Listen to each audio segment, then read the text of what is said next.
Welcome to this edition of Buncombe Life. I'm out here in Biltmore at one of the railroad crossings that you've probably crossed a million times. Why are we out here? Because this episode is about train safety. Why are we talking about that? Because trains cross roads on their tracks a lot of places throughout Buncombe County. And you think, well, I cross those every day, big deal. It is a big deal. They want you to be safe. And Operation Lifesaver invited us out to watch one of the trainings that they do for law enforcement personnel. They actually train them on how to respond to a wreck, to a crash, to a derailment, so that they can keep you and all of us as safe as possible when a train pulling like 100 cars is coming through here. If it were to derail, they want to be prepared. We hope that never happens, but it could. So sit back and relax and listen to this. The tips that they tell you, what you'll hear is that they go through a lot of different things to be safe on the train, and you'll need to hear about that because we're only as safe as you make us, and the things that you know about how to stop at these railroad crossings and how to look and listen, like they say, look, listen, and live to be safe on a train. We hope that these next few minutes will renew your respect for the awesome power of trains that pass through Buncombe County every day. So sit back and relax and enjoy this episode about trains.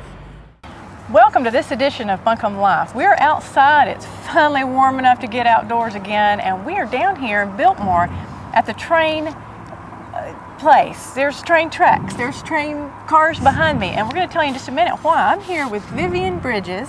Tell me what your title is. I'm the Executive Director for North Carolina Operation Lifesaver. Operation Lifesaver. Yes, sir. Okay. And we're going to talk about train safety today, and we're down here because you guys are having a class for law enforcement about trains and train safety and tell me about that. Okay, our class is called GCCI, which is short for Grade Crossing Collision Investigations. Ooh. And what we teach these officers, or hopefully get through to them, is the fastest, most efficient way to investigate a train motor vehicle collision. Oh. And it prevents downtime. If a crash occurs in your city, you want the street cleared, you want the train moving, as well as the train. The railroad industry wants the trains to move quickly. Places to go. We have things to do and freight to move. That's and right. time is money sort of thing. And so we get these officers out here in the yard. This is the train yard. Mm-hmm. And we talk about the high pressure tanks. We talk about stopping the engine. Mm-hmm. We talk about the things that could go wrong or the things that might be dangerous when they come upon a crash scene. Right. We also give them the thrill of riding the engine, and that is really a catcher. Yeah. They love to get on that train. But the best part of being on the train is seeing from the point of view of the engineer. Most people don't realize just how tall, how wide these engines are, and they don't realize how long it takes to stop one. I just got a little statistic here, just let me throw out to you. I've put some stuff together, and you can tell me if this is true.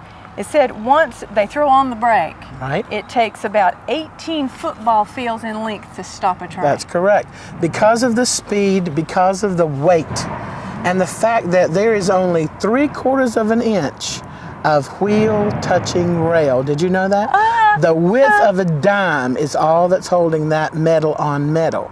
So when they apply the brake, I know that's scary, isn't it? Yeah. When they apply the brake, it slides, and that friction and that heat causes the train to stop. Well, once they throw it into emergency and they're going 55 miles an hour, it's sliding to a stop. And yes, 18 football fields, it takes about 1.5 miles at 55 miles an hour to come to a stop. Yeah.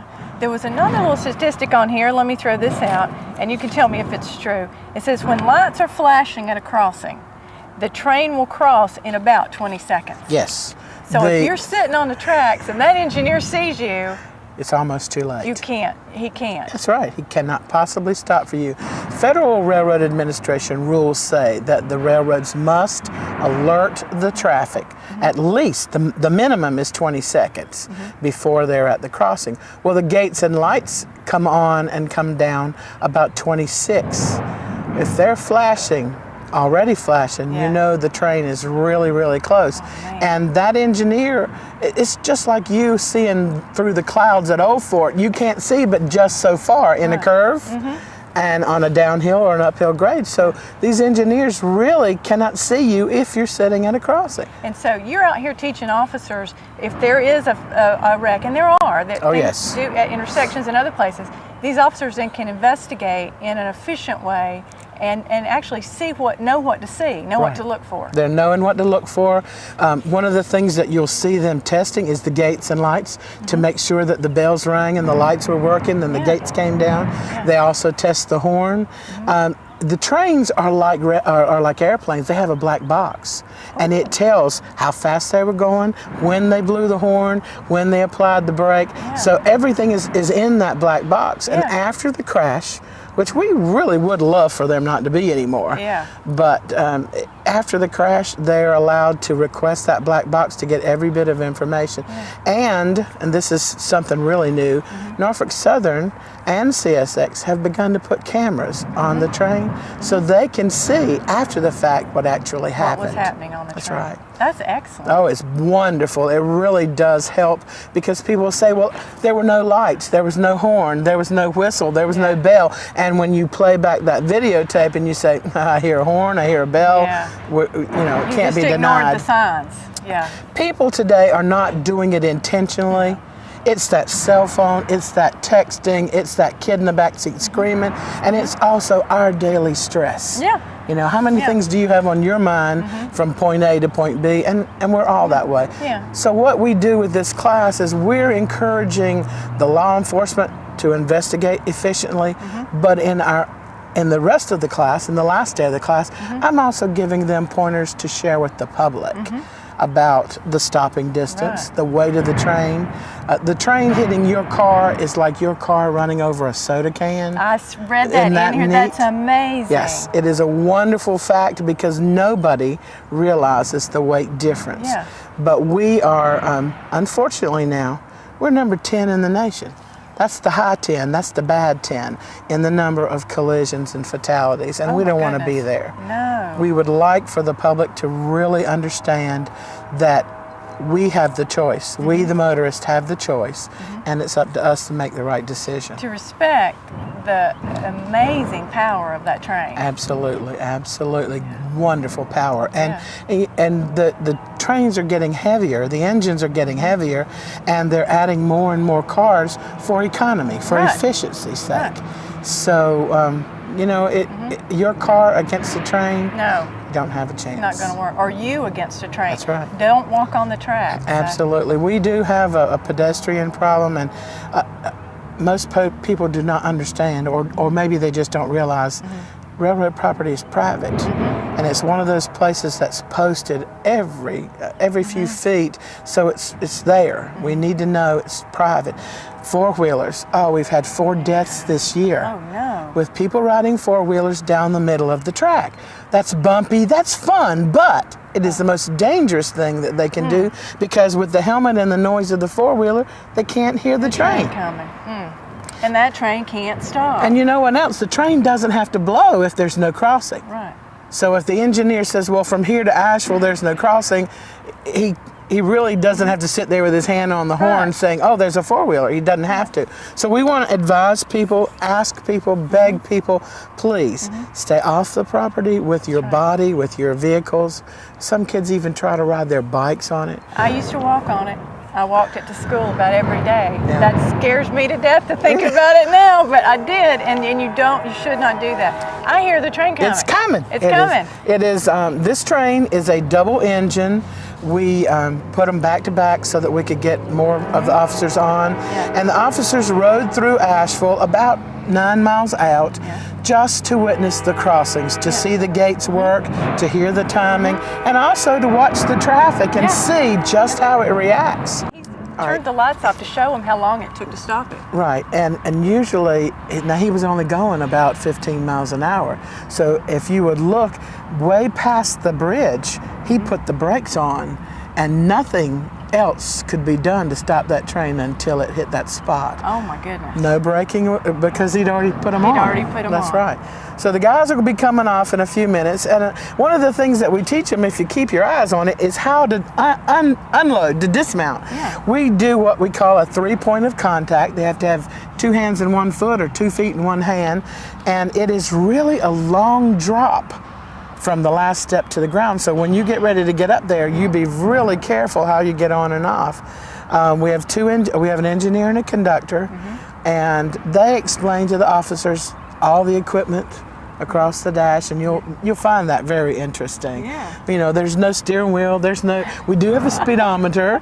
We do have a horn. We do have the brakes. How do you steer a train? You just follow the tracks. That's right. Follow the tracks. You know, and that's a good point to the motorist. Yeah. That train can't swerve out of the way of you. So you have to be the one. That's right. You have to protect yourself. Be the one to be out of the way, because your car can stop in about 200 to 220 feet in an emergency. Think about that train having the power to only stop in that 1.5 miles. Yeah, 18 football fields. An 8,000-ton train traveling 50 miles an hour would have a momentum of 400,000 tons. For a car to have the same momentum, it would travel 200,000 miles an hour, which is 265 times the speed of sound. It's impossible. That's right. You may know one of the biggest drug dealers in our community. This drug dealer is supplying prescription medicine to the kids in our local schools. 1 in 5 teens have experienced prescription drugs. These drugs are the prescription medicine that's in everyone's home. It can be medicine for pain relief, depression, muscle relaxers, allergies, or simply cough and cold medicines. Please be responsible for your prescription medicines. And help keep them out of our schools.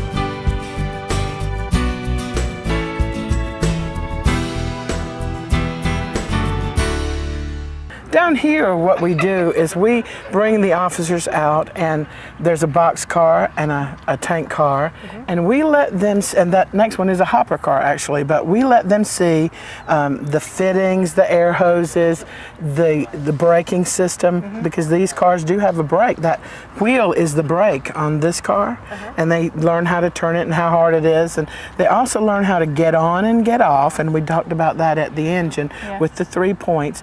They wear gloves and they wear the nasty clothes, because this is grease, nasty, and we tell them, don't bring your good clothes out here. You'll go home and throw them in the trash. But this particular car is a high pressure tank car, which means it's going to hold things that are maybe some kind of chemical. And on the ground, one of the hazmat teams, the gentleman in the red here, Mr. Turner, is talking to them about the stuff on the ground, the wheels, where to look for a fault that might cause a crash or might cause a leak or anything. And then in a few minutes, Mr. Barnes is going to take them up on top, and he talks to them about how to secure. They really don't even want them near it, because if it has a chemical, you know, you do that thing about, if I can see it around my thumb, I'm too close and I don't want to get hurt. And so they talk to them about that. But this particular car is a high pressure, and the neat thing about that is what you see is not it. This is a hull with 4 inches of insulation, and then another tank inside. So there's 2 tanks, There's really? 2 tanks right there. One holds the material, and the other things protect it from any outside. A rock, a gunshot, something like that might accidentally happen, that is protected. So they do everything in the safest manner that they can. So if there were some sort of collision, or if a train derailed or something, and there's one of these tanker cars there, when they come to investigate, is that up to law enforcement to get in there, or is it hazmat, or does it matter who's? It does matter. What the law enforcement guys are told is look at the numbers on the sides, look for the placards, look for anything. Now, if the conductor who's in charge of the train has his manifest, he will have a list of everything that's in every car. Everything he's pulling. That's right. And so if there is a derailment, the conductor will hand that to the fire or police who are first on the scene. team. They evaluate what it is,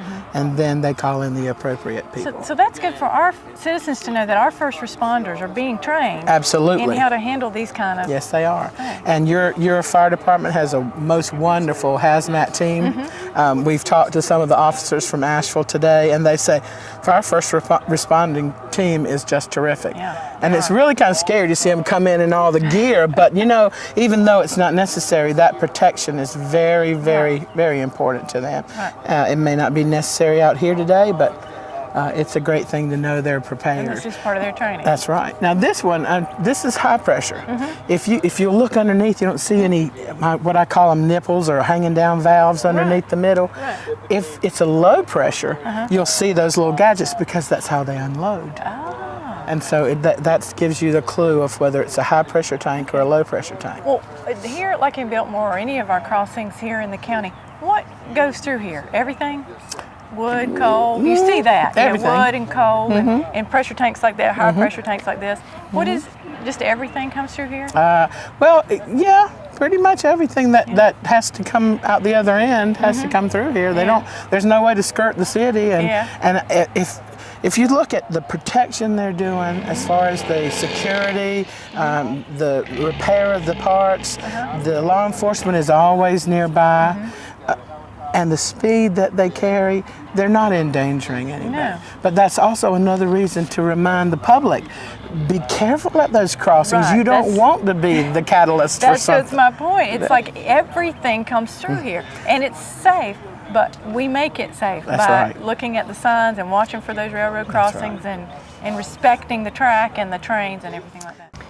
Well, now we're back. We have been for a ride on a train, and I'm here with Gene Robinson. Gene, what is your title? I'm a conductor, Norfolk Southern Railway, and I'm also a presenter trainer with Operation Lifesaver. Okay, and we were going to ride on a train and get some video for you to see at home, but we didn't get to because there were some new rules that say we couldn't actually take our equipment onto the train. But later, I'm going to tell you my experience with riding on that train. But for right now, I want to talk with you, Gene, about we talked with Vivian this morning about some safety, and she told us some amazing things about trains. But what is the number one thing you would like for our citizens to know about safety and about coming railroad crossings and all this stuff going on? What would you really like for them to know? Well, I would mostly like for people to understand how hard it is for a train to stop. It takes us a mile to a mile and a half to bring a train to a complete stop. And then the terrain that we live in, the area that we live in here, Buncombe County, McDowell County, Haywood County, you can't see for a mile and a half. That's right. By the time an engineer sees someone on the tracks in front of them, it's already too late to stop. And I ride trains every day. That's a helpless feeling. You know what's going to happen, and you know you can't prevent it. And that's something we just saw on our ride. Absolutely. Around some of those curves, if there had been something there. Yes. And they did a great demonstration for us, 15 miles an hour. He pulled the brake. The train was just going 15 miles an hour, pulled the brake, 500 feet before the train could stop. Yep. And tell me what you told me on the train about the brake. Once he pulls it. He's pulled it. You can't take it back. Right. It's not like an automobile. You can't take your foot off the brake and give it gas and go. Right. It will stop the train. But that's all he can do. That's all he pull can that do. Brake. That's all he can do. There's nothing else. Right.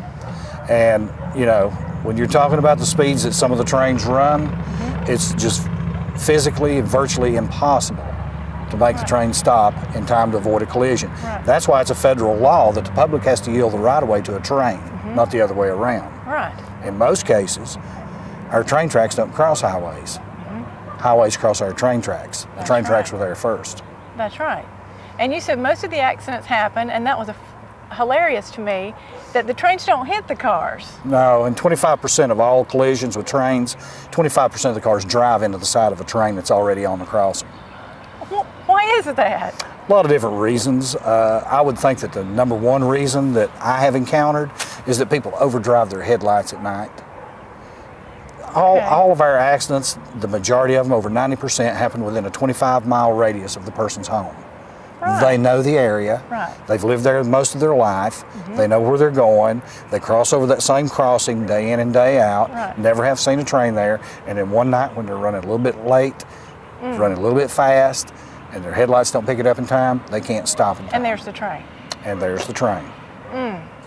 Well, we want to stop that, and you guys want to stop that. Yes, and that's what we're about. The safety measures that we saw on that train were amazing. The things y'all go through to make sure that everything is safe, and then really it's out of your hands. It is. It is. And a lot of it has to come back to the public. The public has to take the responsibility for their own safety. Right. Those crossing gates and lights are not a safety device. They're a warning device. A warning device. That's great. They only warn you. They will not save you. Right. And it's 20 seconds from the time that thing starts going bing, bing, bing, gate turns down, 20 seconds, that train is across that intersection. 20 seconds is nothing. Right. Yeah. But people can't wait 20 seconds. I know. They got to run through those gates to see if they can make it. And granted, we have trains that are a mile long and they don't get over the crossing in 20 seconds. True. But they do get over it in about 2 minutes. So can we wait 2 minutes, or are we going to die trying to beat the train? Oh, that's just not worth it. If it's a tie with a train, who wins? Oh, the train. Every time. Every time. Except for me working on the train, then I still lose. That's right. That's right. And I was just saying, I don't think I want to be a conductor. I don't want to be an engineer. I can't imagine knowing that all I can do is pull the brake. Exactly. I can't get you off the track. I can't move that car. I'm just going to have to hit you. That would be awful. It's impossible for you to set at a crossing and look at a train and determine how fast it's going simply by looking at it because of the sheer size and angle. It's like watching an airplane come in at the airport and land. When they touch down on the runway, they're doing 200 miles an hour. But it doesn't look like it because the angle and the size they are. Trains the same way. Yeah. You really cannot determine how fast they're moving simply by looking at it. And the immense power of that train is, even just our two little engines, the incredible power that that thing can. And 100 cars full, oh my goodness. Well, we're talking about 16 million pounds if you have 100 cars. The two locomotives we had today weighed 820,000 pounds. 16 million pounds. Is what a coal train would weigh. Wow. So, you need to respect the train. And I think we've gotten that across today. I hope so. We appreciate y'all having us out here. It was great. Thank you. Anything you want to leave the folks with? Just our motto that we have. Which and when I was a kid, it was stop, look, and listen. Yeah. It's not that anymore. What is because it's not the law that you stop at all railroad crossings. If there's no train coming, you don't have to stop. Okay. It's look, listen, and live. Oh, I like that. Look, listen, and live. Listen is huge because we talked about people who have the iPods, radio turned up. Exactly. Kids yelling, you've got to listen. If you do the first two, the third one will come to you. Look, listen, and you'll live. That's exactly right. That's great advice, y'all. So stay tuned for just a little bit more. We'll be back. I hope you've enjoyed our little journey on the train this time. We sure did. We had a really good time. Like I told you, I promised I'd tell you what we learned as we rode on the train. They would not allow us to take the camera because we rode with the engineer. We actually watched him direct the train. Like they said, a train follows the track. He couldn't steer. We learned all about that. We learned about braking. We learned that once he sees it and pulls the brake, it would be impossible not to hit you. It takes so long for a train to stop. It was just amazing. We came through this intersection right here on the train, and there was a woman on a cell phone standing on the tracks. We saw her. He got so nervous as we watched that engineer, hoping she would move, please move, because there's nothing he could do. If he'd pulled the brake right then, we would have ran right through this intersection here.